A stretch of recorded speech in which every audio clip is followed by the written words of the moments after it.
We are live, and 3, 2, 1. Memo fight 2018. The Republicans take on the FBI in the Royal Rumble. Plus, Mika Brzezinski throws Michael Wolff off the set of Morning Joe. And Republicans should read books. And I will show you an example why. I'm Ben Shapiro. This is The Ben Shapiro Show.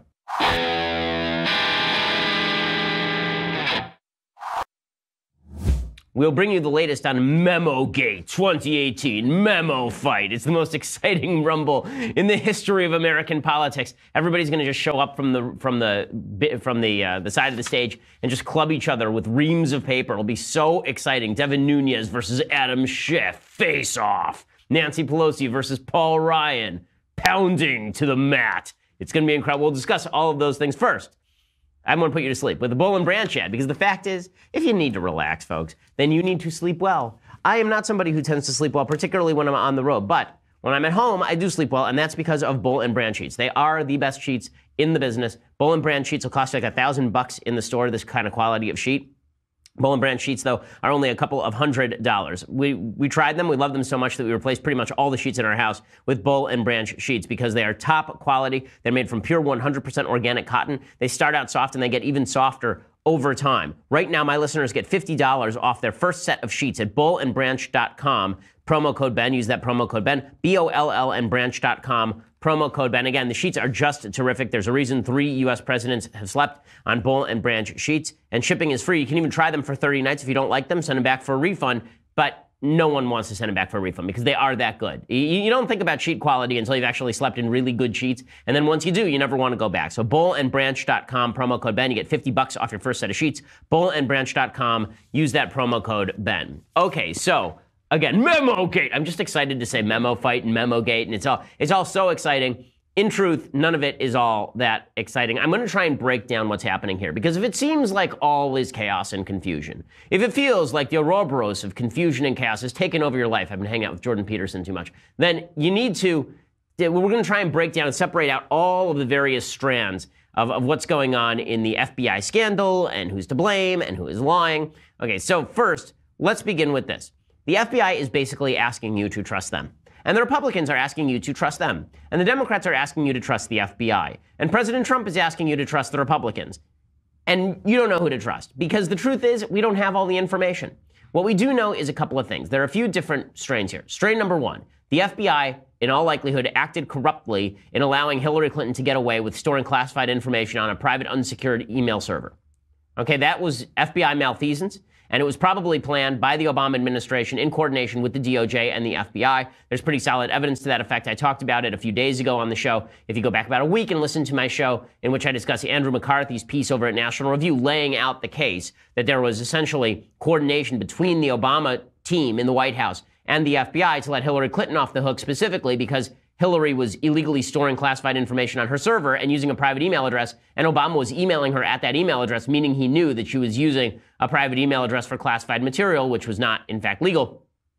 That piece by McCarthy is pretty damning and pretty telling about what the FBI was doing. And now we know, according to the Wall Street Journal, this is breaking news yesterday, top FBI officials were aware for at least a month before alerting Congress that emails potentially related to an investigation of Hillary Clinton had emerged during a key stretch of the 2016 presidential campaign, according to text messages reviewed by the Wall Street Journal. So FBI Deputy Director Andrew McCabe had learned about the thousands of emails by September 28, 2016. Director James Comey informed Congress on October 28th, 11 days before the presidential elections. But Mr. Comey said nothing. Comey later said nothing about how early he had known about those emails. So we went a month without hearing about those things. So Democrats were complaining that Comey sandbagged Hillary Clinton. In all likelihood, what happened here is that Comey felt it was necessary because they'd actually gone through, they'd reviewed a lot of these emails, and they were seeing some stuff they didn't like. But that took them a month to announce to Congress. So when people talk about corruption inside the FBI, when they talk about the gaming of the FBI by the Obama administration, there's some pretty good evidence for that. And so it's hard to trust the FBI when the FBI says, don't release this 4-page memo about Trump-Russia collusion. Now, Devin Nunes, the House Intelligence Committee, he's put together a 4-page memo, this much ballyhooed memo from the House Intelligence Committee that details intelligence malfeasance not just in the Hillary Clinton investigation, but also supposedly in the Trump-Russia collusion investigation. And this has been seen now by a lot of conservatives as sort of the last great hope to save Trump from the Mueller investigation. This, I think, is an oversell. We know that the FBI was acting in bad faith on Hillary Clinton. We don't know that the FBI was acting in bad faith on the Trump-Russia collusion stuff. And one of the weird things about this whole memo routine, as I've said, is Trump can declassify all of the underlying materials that the memo supposedly contemplates. He can do that right now, but he hasn't. Instead, he's allowing the Republicans to charge around with this 4-page memo, talking about how this memo is the smoking gun that shows that the investigation into Trump himself has been corrupted and ruined from the very outset. Well, the FBI has now responded to the House Intelligence Committee's vote to release the memo by expressing grave concern over the memo's accuracy. So the FBI released a statement on Wednesday. They said they had, quote unquote, grave concerns about the accuracy of a top secret House Intelligence Committee memo alleging anti-Trump bias within the Justice Department, challenging President Trump's pledge to release it. But a few hours after the rare public rebuke by the top U.S. law enforcement agency, a Trump administration official said the memo was likely to be released today, on Thursday. The FBI said in a statement, quote, the FBI was provided a limited opportunity to review this memo the day before the committee voted to release it. As expressed during our initial review, we have grave concerns about material omissions of fact that fundamentally impact the memo's accuracy. So the FBI released the statement. Presumably, you would figure Christopher Wray, Trump's own appointee at the FBI, had reviewed the statement before it went out. So even he doesn't think this memo should be released, and it compromises national security. So now the question is this. Do you believe the House committee? Do you believe the Republicans on the House committee who say we need to get this information out there, the FBI acted corruptly? Or do you believe the FBI saying that it's dangerous to release this memo, and in fact, the memo skews the fact? Which one do you believe? Now, it's almost impossible to tell who to believe because we haven't seen the memo. Right? We haven't actually seen the underlying memo, and more than that, we haven't seen any of the underlying materials in the memo. So everyone's fighting right now over a memo that none of us have seen. We've heard secondhand accounts. So this is basically an argument from authority on all sides. It's the worst kind of argument. The worst kind of argument is the argument from authority, the one that says, Dr. So-and-so said X, therefore X is true. Right? No, that's not a convincing argument. Devin Nunes said X, therefore X is true, is no more convincing argument than Adam Schiff said X, therefore X is true, or Trump said X, therefore X is true, or the FBI said X, therefore X is true. If you don't know what X is, it's impossible for you to independently judge whether X is true or not. And I don't trust any of these people enough to know whether I believe their accounts of what's actually in the memo or what happened on Trump-Russia collusion or any of the rest of it. And my own personal supposition is that the memo's materials about Hillary Clinton are probably pretty damning. The memo's materials about the Trump campaign and FBI investigation into the Trump campaign would probably be less so. The allegation, presumably Nunes said this yesterday, the allegation is that the FBI utilized the Steele dossier, which was the Oppo research dossier gathered by Fusion GPS, a Democratic Oppo intelligence firm, at the behest of Hillary Clinton, that the FBI got a hold of that Oppo research file and used it to open a FISA warrant on Carter Page, a Trump foreign policy advisor, and that's what launched the entire Trump-Russia collusion probe. And so Republicans are saying that's corrupt. You used Democratic research, basically funneled by Russia, to open the Trump-Russia probe in the first place. But I'm not sure that there's a huge case for that. I would probably think that they based their original FISA application on more than just the dossier. If they based it on just the dossier, that's a problem. But even then, there was a FISA warrant out for Carter Page, tapping his phone since 2014. So Carter Page has been on the FBI's radar long before President Trump was an issue and long before he was on Trump's campaign. So in any case, just because the FBI did stuff wrong in the Clinton investigation doesn't necessarily mean they did anything wrong in the Trump-Russia investigation. And Republicans, by tying the two together, by suggesting the FBI screwed up the Clinton investigation, therefore they're out to get Trump, saying that is a jump. It's a logical leap. And it makes Republicans look like they're actually trying to take down the FBI in order to protect Trump, as opposed to looking at the facts on the ground. Now, Democrats, on the other hand, have been saying that the FBI is clean all the way through. So they look like partisan hacks as well. So the Republicans look like partisan hacks by tying together what we know about FBI malfeasance on Hillary and what we don't know about FBI malfeasance on Trump. And the Democrats look like hacks by saying the FBI is clean and pure as the driven snow and has been all along.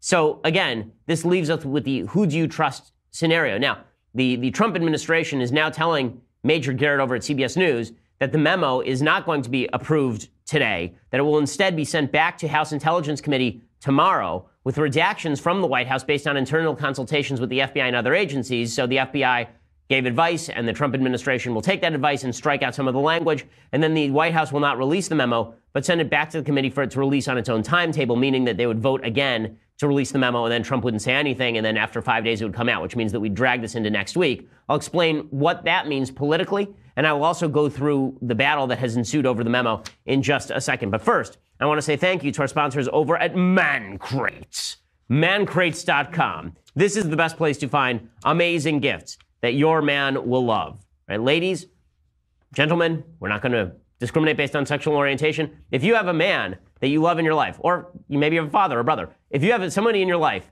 who's a man, the best gift that you can get them is a man crate. And the reason is because these are curated gift collections for every type of guy, from sports fanatics to home chefs to outdoorsmen. And they come in these amazing crates or ammo boxes. The crates, they actually send you an engraved crowbar, and you break open the box to get to the gift. So you really have to be a man to do it. And then they also send over, you can get an ammo crate as well, and the ammo crate has the gift inside. So, for example, we have one right over here. This, yes. You see it? Look at this. This right here is a man crate. And inside this man crate are a bunch of poker chips. So this is one of their gifts. I actually just got something that didn't come in a crate. I was confused by it because it didn't come in a crate, but it is awesome. And that is a personalized guitar with my name on it. Now you ask, do I play guitar? The answer, of course, is no, I do not play guitar. But now my wife will love me even more. Because as I learned in high school, if you have a guitar, the chicks love you. So it does not even matter if you can play it. You just carry it around and look brooding, and it should be awesome. So that is that's what I'm going to try tonight with my Man Crate gift. So check out mancrates.com, pick the perfect gift, and then wait for the best moment. Go to mancrates.com/Ben. You get 5% off. They don't offer a discount anywhere else. So you have to go to mancrates.com/Ben right now. That's mancrates.com/Ben. As you can tell, I am very enthusiastic about Man Crates. So go check it out, mancrates.com/Ben. It's an awesome gift. It's really fun, and they have a great variety of stuff that you can get for the man in your life who likes to break things. And every man in your life, I promise you, even if you think they don't like to break things, they all love to break things. Okay, so let's back to Memo Fight 2018. I'm gonna use this voice all day long.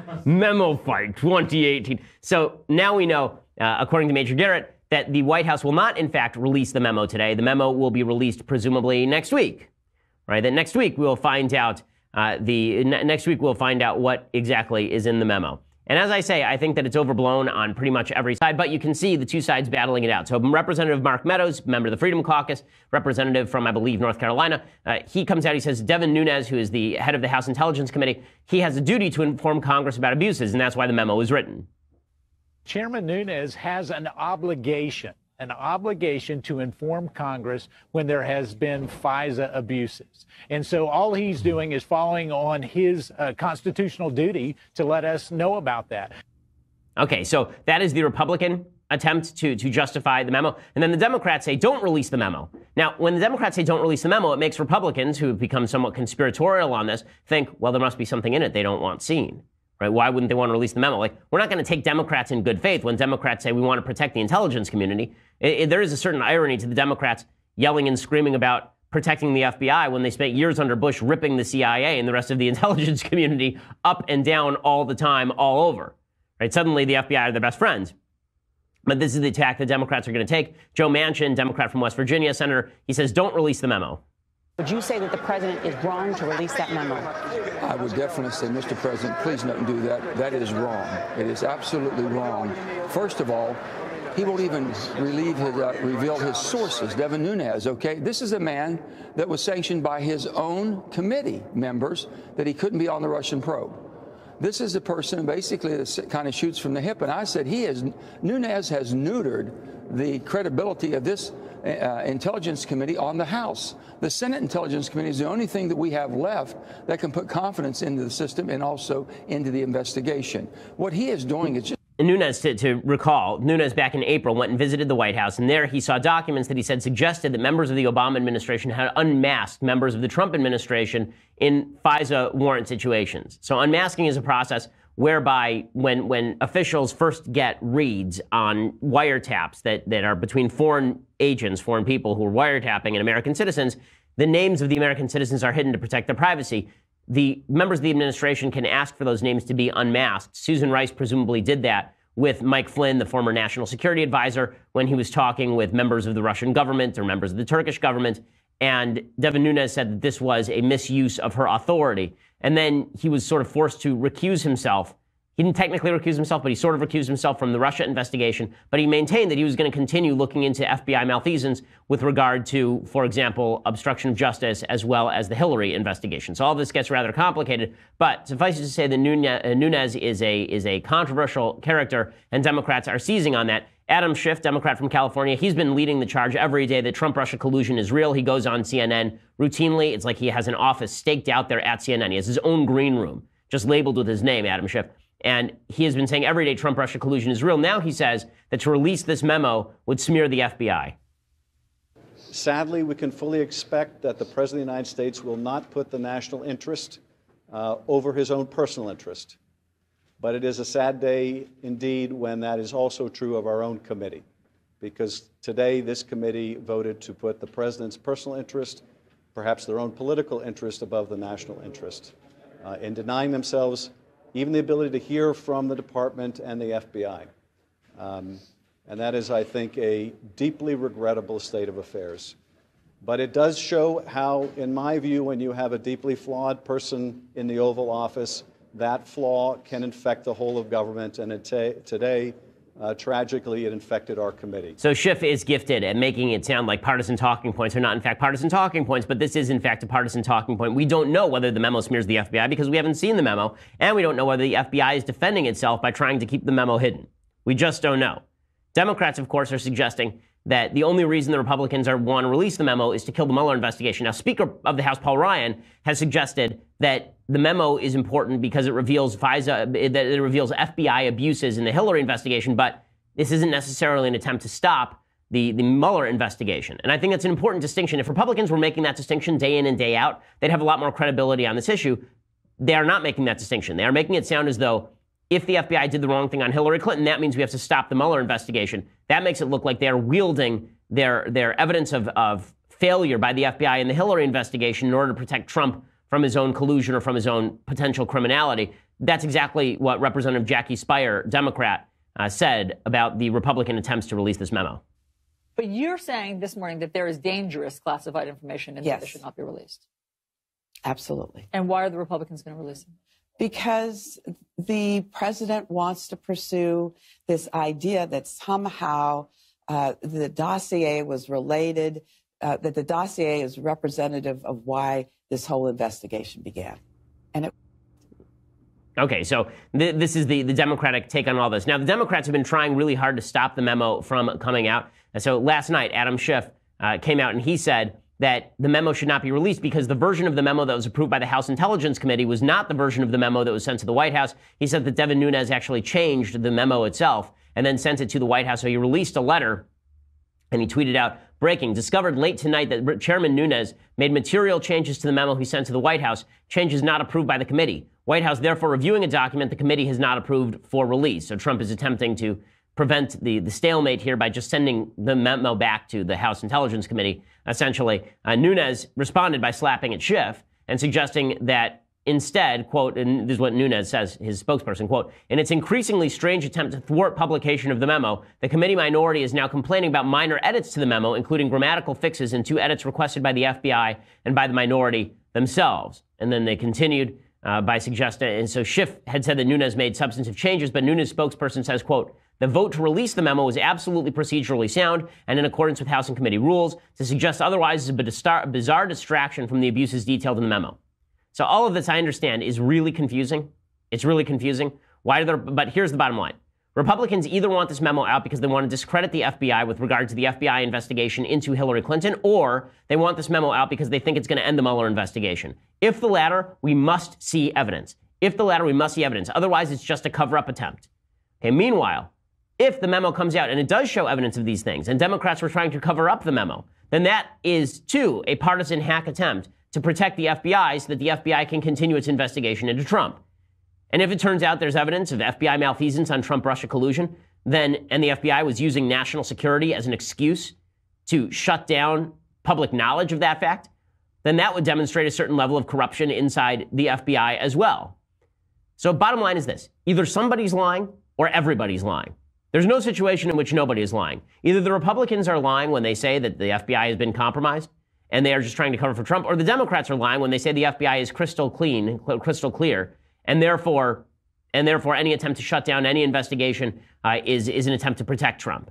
So somebody is lying here. Or it's possible everybody's a little bit lying. It's possible that Republicans are telling the truth about the FBI and Hillary, but lying about the FBI and Trump Russia. It's possible that the Democrats are telling the truth about the FBI and Trump Russia, but lying about about the FBI and Hillary.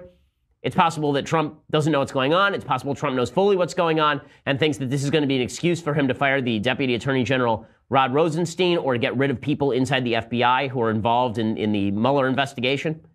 We just don't know yet. So as I've been saying now for a couple of weeks, it is imperative that we sit and wait for the answer.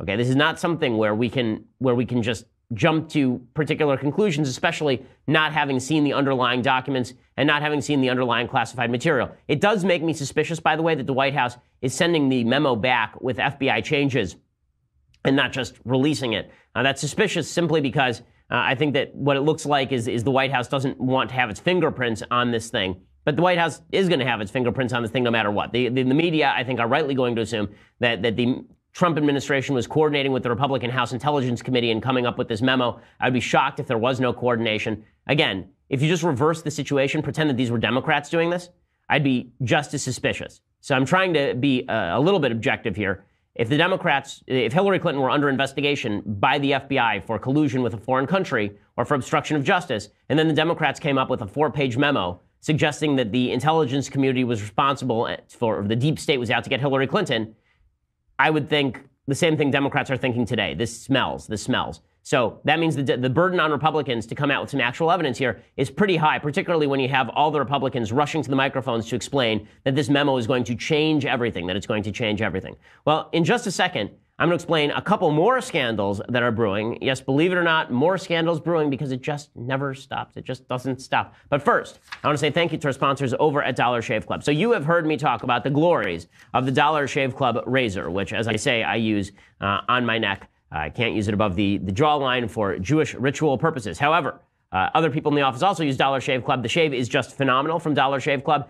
And they have everything, right? It's not just razors anymore. They have Dr. Carver's shave butter. They also have products for your hair, for your face, for your skin, for your shower. They have me looking and feeling amazing. I mean, look, you just look at me. I'm incredible looking. Okay, that's because of Dollar Shave Club's products. Okay, and I smell great as well. You can't smell me through the camera. If you could, let me tell you, it's devastating. I smell fantastic. And that is because of Dollar Shave Club and me using their products. I use Dollar Shave Club for pretty much everything. I have the razors, I have the body cleanser, I have the hair gel, and yes, in the Shapiro household, we even have the fabled, long sought-after butt wipes. Okay, so right now is a great time to give Dollar Shave Club a try. Get your first month of their best razor along with travel-size version of shave butter, body cleanser, and yes, even the fabled, somewhat mythical butt wipes for just $5. Not mythical, they're very real, but they've materialized after thousands of years of people telling of their glories. After that, the replacement cartridges ship for just a few bucks a month. It's the DSC starter set. Get yours for just $5 exclusively at dollarshaveclub.com/Ben. That's dollarshaveclub.com/Ben. Go and check it out right now. It makes a good Valentine's Day gift for the guy in your life. So dollarshaveclub.com/Ben. And again, when you use the /Ben, you get the first month of their best razor along with travel-size versions of the shave butter, the body cleanser, and the incredible butt wipes for just $5, and then just a few bucks a month after that to keep the cartridges coming. So it's a lot less expensive than going to your local store and picking up all of these products. So check it out, dollarshaveclub.com/Ben. Use the /Ben so that they know that we sent you. Okay, other scandals a brewing. So one of the other scandals that broke late last night is that Mark Corallo, who is a former Trump legal spokesperson, is planning on telling Robert Mueller, according to the New York Times, about a previously undisclosed conference call, which led him to believe that Hope Hicks, who's a special aide to the President of the United States, was going to obstruct justice. Oh, no. So here is what the New York Times says, quote, Mr. Corallo is planning to tell Mr. Mueller about a previously undisclosed conference call with Mr. Trump and Hope Hicks, the White House communications director, according to 3 people. Mr. Corallo planned to tell investigators that Ms. Hicks said during the call that emails written by Donald Trump Jr. before the Trump Tower meeting, in which the younger Mr. Trump said he was eager to receive political dirt about Mrs. Clinton from the Russians, quote, will never get out.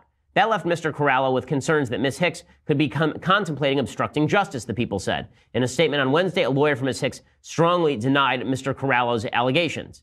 So she is denying, she is suggesting that this is untrue. Even if the allegation is true, that she said it would never get out, that's not an implication necessarily. I mean, this would be the legal defense if I were her lawyer. It's not necessarily meaning I'm going to destroy the documents. It just might be nobody's ever going to discover that these emails exist, right? How are they going to know? It was a closed loop. But with all of that said, they obviously did come out. And if it turns out that the Trump administration knew about the emails from Trump Jr. to a Russian-connected lawyer offering Russian help in the election, and that the Trump administration then was complicit in destroying materials, then you do fall foul of obstruction laws. Okay, obstruction actually requires destruction of documents under one of the statutory frameworks. And that means that if the Trump administration tried to destroy materials, that could very well be obstruction. Trump may not be complicit in that. But if Hope Hicks gets rolled up into that, then you could see Hope Hicks getting rolled up and Donald Trump Jr. getting rolled up. Things could get very ugly very quickly. In other words, if this story is true, Hope Hicks is denying it, so we'll see how that plays out. Meanwhile, there's another story coming out. I mean, so many leaks. A new report from CNN. Deputy Attorney General Rod Rosenstein was essentially asked if he was loyal to the president when the DOJ official visited the White House last month to seek assistance from the president. Rosenstein had gone there to ask if Trump could help him stave off document demands from House Intel Committee Chair Devin Nunes. First of all, I don't know why Rosenstein was asking that. Why not just hand the documents over to Nunes? But the president apparently, according to CNN, had other priorities ahead of a key appearance by Rosenstein on the Hill. Trump wanted to know where the special counsel's Russia investigation was heading, and he wanted to know whether Rosenstein was, quote unquote, on my team. Okay, so that's not a giant surprise. Presumably, he had asked James Comey if he was loyal to Trump. And of all of the things that Trump has said, this is the one that I find maybe least objectionable, just because, not to do a little bit of whataboutism, but here's some whataboutism. Eric Holder was the attorney general for Barack Obama and went around openly calling himself Barack Obama's wingman. So the idea that the FBI deputy director is somehow completely separate from sorry, not deputy director for the FBI, but that the DOJ assistant attorney general, the deputy attorney general, is somehow not supposed to be loyal to the president of the United States. If that were true, I would like to hear where the Democrats were when Eric Holder was pledging loyalty openly on camera to Barack Obama. I'd like to know where everybody's ire was then. So there's going to be an attempt here to suggest that Trump was asking for loyalty tests because he's trying to quash the Mueller investigation. Again, in order to show obstruction, you actually have to show an attempted obstruction. Asking people whether they are loyal is not an attempted obstruction. Firing people who work for you is not an attempted obstruction. An attempted obstruction is when you actually are, number one, attempting to obstruct the investigation. So if he would tell Mueller that the investigation must find him innocent or he will be fired, that would be obstruction. Or if he destroyed documents, that would be obstruction. If he fires Mueller, it's not even clear that's obstruction because he does have the statutory authority to do that. Right? Is that criminal obstruction? Maybe not. It's probably impeachable, but it's not necessarily criminal obstruction. Okay, so that's the another piece of news on the scandal front. Furthermore, you can see that the FBI is trying to restore its own credibility after all of the accusations of bias in the Hillary Clinton probe. According to CNN, emails obtained by CNN show that Peter Strzok, the FBI agent at the center of a Capitol Hill storm, played a key role in a controversial FBI decision that upended Hillary Clinton's campaigns just days before the 2016 election. The letter to Congress by then FBI Director James Comey announcing the Bureau was investigating newly discovered Clinton emails. So apparently Strzok drafted the original draft of the letter that Comey ended up sending to Congress that ended up probably affecting the outcome of the election. Right, so that is a new piece of information, and the idea here is to sort of rehabilitate Strzok. The idea is that Strzok wasn't corrupt, Strzok wasn't out to save Hillary Clinton. He wrote the letter that reopened the investigation into Hillary Clinton, but that does not tell the whole story because it's also true that Strzok had expressed his doubts about whether the investigation should go forward or the importance of the new emails that were found. You know, he did work for Comey, so if Comey wanted that letter drafted, he had to draft the letter. I mean, that's sort of his job. The real problem for Strzok is the text messages exchanged between him and his lover, Lisa Page, showing that Strzok was openly talking about how Hillary Clinton needed to be let off the hook because she might be president at some point. Okay, so with all of this in the wind, one of the worst things that can happen to the country right now is the level of vitriol to which this has now risen. Right? Because we're talking about the destruction of the FBI as a credible institution. We're talking about the destruction of both political parties as credible institutions. And everybody needs to turn down the rhetoric a little bit. Unfortunately, they're just turning it up. Steve King from Iowa, a Republican from Iowa, he says that, again, the Nunes memo is earth-shaking. It is worse than Watergate. We are about to find out that the entire deep state was out to get Trump.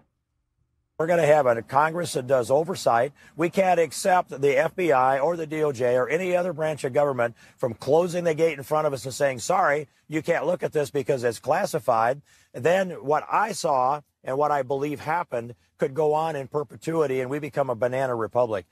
This is earth-shaking, and it does go deeper than Watergate, and the memo doesn't answer it all by any means. How is it deeper than Watergate? Deeper than Watergate, and How is it deeper? Because the FBI and the DOJ, by the information that I have observed and the testimony that I have, I'm going to say the testimony that I have analyzed from listening to and questioning multiple members of the FBI and the DOJ, tells me that FBI and DOJ have been weaponized.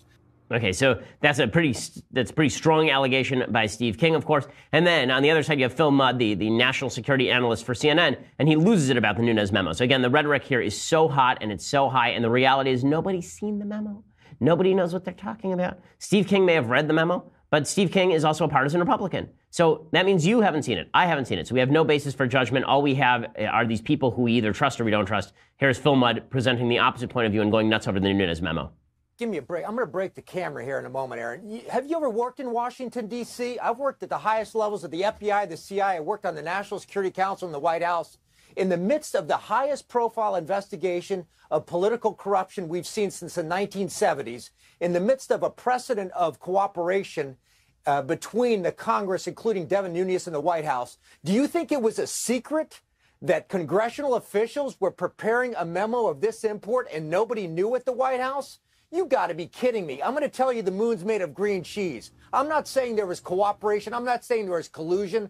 I'm saying in that small town of Washington, D.C., that to suggest that nobody at the White House knew that congressional staffers were discussing a memo of this import that's ridiculous. It's not about whether Devin Nunes coordinated. It's whether somebody knew over a cup of coffee and talked about it. And to tell me they didn't is just stupid. Everybody is going nuts over this stuff. We will find out. We'll find out by next week. Let's put it this way. If the memo turns out to be a giant nothing, the blowback will be very intense. If the memo turns out to be a nothing, and it turns out that the Trump administration was attempting to set up the memo as a way to take down the Mueller investigation, there will be intense blowback, and it will be deserved. If the Republicans decide that they went forward with a memo that was an attempt to take down the Mueller investigation, or if they mouth off the way they have been for the past few weeks, it's such a mistake. You know, in business and in life, there's a simple rule that allows you to lead a happier life. Under promise, over deliver, right? Say what the memo is, right? This is what Paul Ryan, I think, was rightly trying to do. The memo is about FBI malfeasance in the Hillary Clinton investigation and other FBI malfeasance. And when you see the memo, you'll know whether it's important or not.